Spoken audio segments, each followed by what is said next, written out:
Super Mario, please say the super. Now, let me describe what my bug in would be, right? First off, before I left today, which is Monday, so I'm on the way to the airport to be out instead of bug in or bug out. I had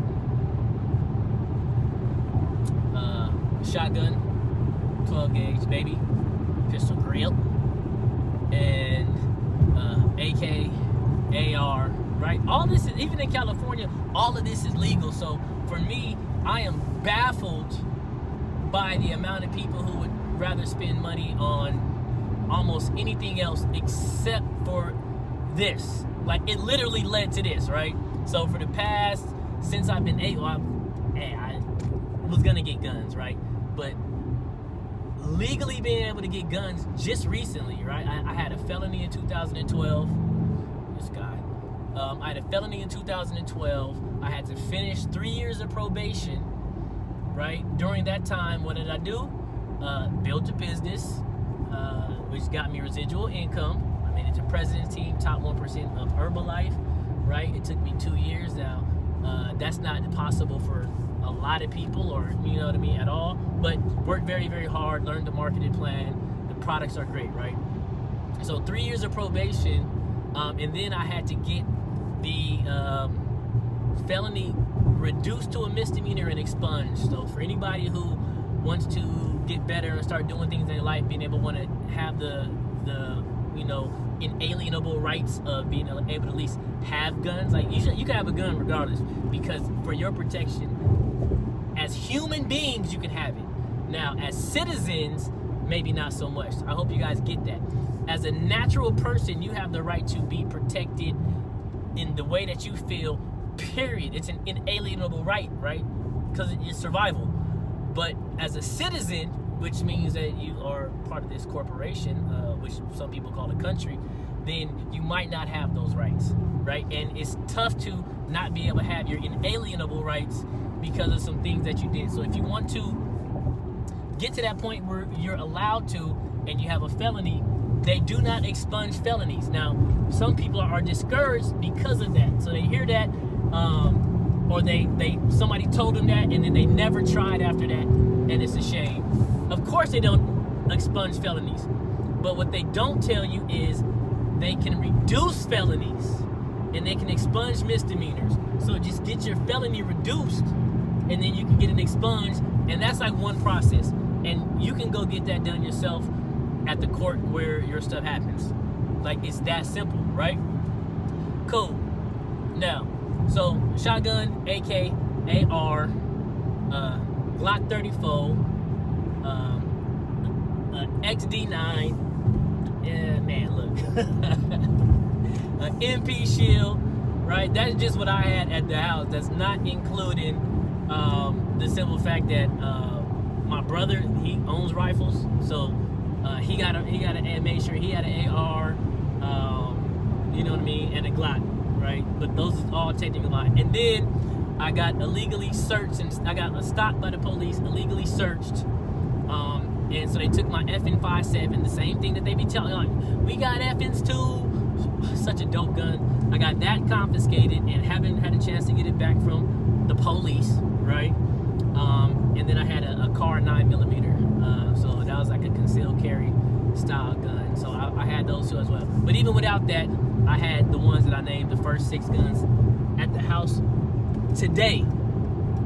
Right? Today, before I left the house, those is what I had. They are not at the house anymore, obviously. I had already stocked up on water, and a lot of people, I got alkaline water, because that's what I be rolling with, right? I already stocked up on water, already had food, and where we're at right now, there's still access to go grocery shopping, right? So, I just seen a good friend of mine, one of my, like, basically brothers, and they're out eating at Longhorn Steakhouse, and I didn't want to start preaching and everything to them, but I'm just really sitting there like, motherfucker, like, if you don't take your ass to the store and make sure at least your freezer is, like, filled to the brim of stuff that you can unfreeze and eat over the next little bit, and then whatever canned goods that you could probably have, you can have, plus the Herbalife that I know you got, of course. Like, that has to be the mentality.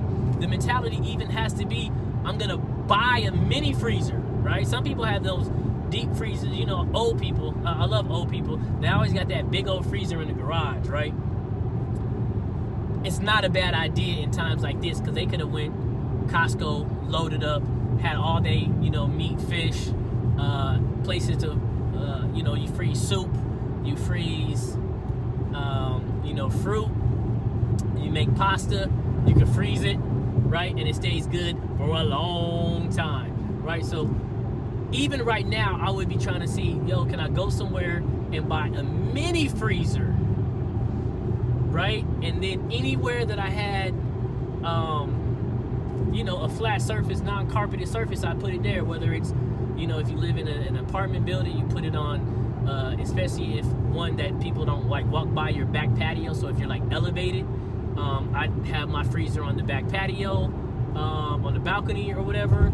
It, you know, and if all else fails, it'd just be in the kitchen, halfway in the way. Who cares? Like, we're just in a different place now. We're in some things are going to be inconvenienced in general, but I'm not going to be inconvenienced about food. It's worth it to be inconvenienced about space in your house, right? You know what I mean? So, like, that's where I would be at right now, bugging in. So I had already went grocery shopping, and then once I knew I was about to leave, I didn't go get any more like perishable food, fruits, vegetables, everything else like that. The things that I do have that are perishable, I'm taking it to my brother's house right now, so they can eat that. And it's not a lot, it's a little bit, but it's enough that, you know, it's a less of a burden. The good thing is we're twins, so I'm gonna drop my Costco card off to him, so if he gets a chance to get into Costco, which has a lot of long lines, then he can be able to, like, you know, grab some stuff, you know, and make sure that he's cool. So, you know, that's what we're really working on right now. So, and that's how I would have bugged in. Water, food, protected. I love my townhouse because it's, you know, I'm upstairs. My garage is connected, so, you know, and then the front door is downstairs.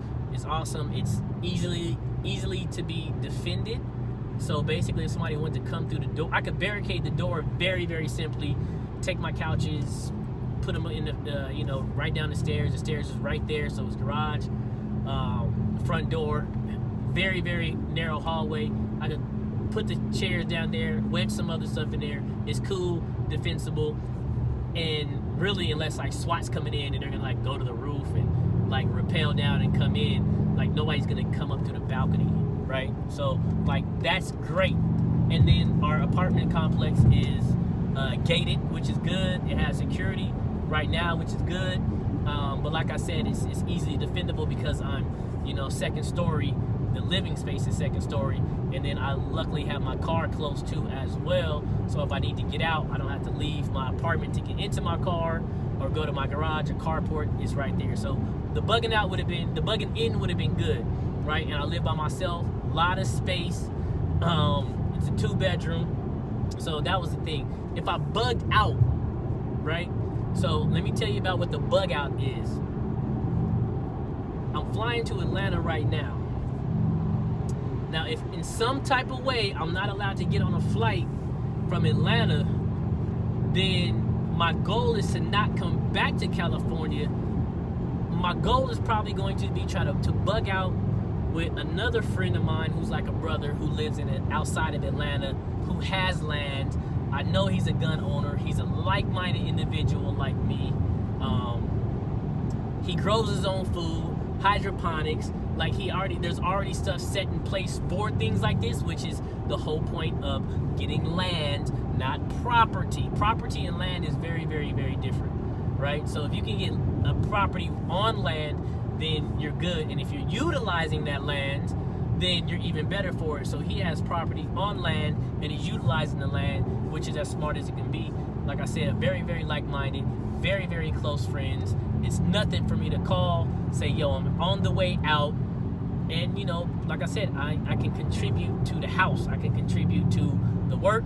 I can contribute monetarily, so I'll probably stay in Atlanta instead of deciding to come back to California. So that's like a bug out situation. Or where I'm at right now, I would probably, drive my car, find an Airbnb or a vacation rental. Maybe I probably would stay in California, maybe hit the mountains, Idlewild area, Big Bear area, close to friends and family. I might do that. And I might do it in a way where, because I think that, it would be temporary, but I would do it in a way because if it gets bad, everything else doesn't matter. Like, you could be in somebody's house, they're not tripping that you're in the house, they're worried about what the hell is going on at their rental property. They're gonna be too worried about what's going on at their own personal house and worry about, I got somebody living in there, yada yada yada. Like, everything's gonna be a wrap. Like, whatever the things you thought you cared about are going to become insignificant, right? So you can squat, you can do all those type of things in these situations. So that will be the basics of what my bug out scenario would be. Bug in, bug out, right? And of course, I would be driving, taking my weapons. The crazy thing is, it's just based on what I moved and was transporting. Just today, I could have took a lot of stuff, right? Could have took a lot of food, could have took a lot of clothes, could have took a lot of water, and could have took a lot of weapons. Just in this car, right now, I'm driving a 2019 Mercedes-Benz AMG GT53. Nasty. But I could have put a lot of stuff in this car. Because everything that I had, I didn't even put nothing in the front seat, next to me. And that this could hold a whole lot of food and water, just in the front seat. So I would have bugged out like that. Or if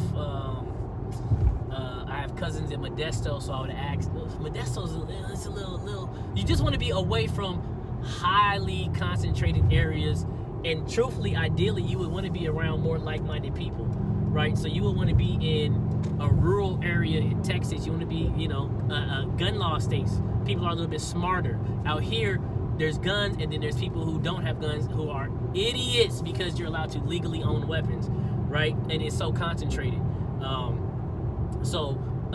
Texas, close to us is Arizona, so maybe the mountains in Arizona, if you had people, or you just could find a place to be rurally and have bugged out in. The mountains here in California, any of the mountains, Big Bear, Mount Baldy, Arrowhead is close to us, Idlewild, even the desert on the way past Palm Springs, something like that, being out there in the cut, a lot less people. Just drive until the population gets a little bit slimmer, right? And then, bug in. But I like the mountains. I would like a hill. I would like elevation, right? Viewpoint, stuff like that.